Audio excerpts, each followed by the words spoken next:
ಮಹಿಳೆಯರ ಮತ್ತು ಮಕ್ಕಳ ಸುರಕ್ಷತೆ ದೃಷ್ಟಿಯಿಂದ ಚಾಮರಾಜನಗರದಲ್ಲಿ ಆರಂಭಿಸಿರುವ ನೂತನ ಅಕ್ಕಾಪಡೆಗೆ ಜಿಲ್ಲಾ ಉಸ್ತುವಾರಿ ಸಚಿವ ಕೆ ವೆಂಕಟೇಶ್ ಚಾಲನೆ ನೀಡಿದರು.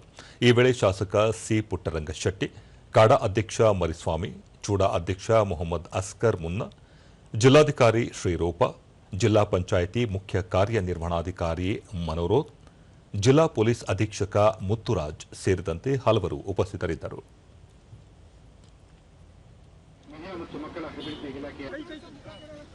ಮಹಿಳೆಯರು ಮತ್ತು ಮಕ್ಕಳ ಮೇಲಿನ ದೌರ್ಜನ್ಯಗಳನ್ನು ತಡೆಗಟ್ಟುವ ಸಂಬಂಧವಾಗಿ ಆಗುತ್ತಕ್ಕಂಥ ಹಿಂಸೆಯನ್ನು ತಡೆಗಟ್ಟುವ ಸಂಬಂಧವಾಗಿ ಬಳಿಕ ಕೆ ವೆಂಕಟೇಶ್, ಸಮಾಜದಲ್ಲಿ ಮಹಿಳೆಯರು ಮತ್ತು ಮಕ್ಕಳ ಮೇಲಾಗುತ್ತಿರುವ ದೌರ್ಜನ್ಯವನ್ನು ತಡೆಗಟ್ಟುವ ನಿಟ್ಟಿನಲ್ಲಿ ಅಕ್ಕಾಪಡೆ ಆರಂಭಿಸಲಾಗಿದೆ. ರಾಜ್ಯದ ಎಲ್ಲ ಜಿಲ್ಲೆಗಳಲ್ಲಿ ಆರಂಭಿಸುವ ಉದ್ದೇಶವನ್ನು ಸರ್ಕಾರ ಹೊಂದಿದೆ.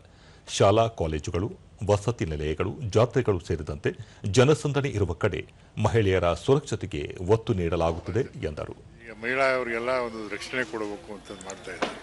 ಇವತ್ತು ಉದ್ಘಾಟನೆ ಮಾಡ್ತಾ ಇದ್ದೀನಿ. ಉದ್ದೇಶ ನಮ್ಮ ಮಹಿಳೆಯರ ರಕ್ಷಣೆ ಮಾಡೋದು ಮುಖ್ಯ ಉದ್ದೇಶನೇ ಅದು. ರಕ್ಷಣೆ ಮಾಡ್ತಕ್ಕಂಥ ಉದ್ದೇಶವಾಗಿ ಅಕ್ಕಾಪಡೆ ನಿರ್ಮಾಣ ಎಲ್ಲ ಜಿಲ್ಲೆಯಲ್ಲೂ ಮಾಡ್ತಾ ಇದ್ದೀವಿ.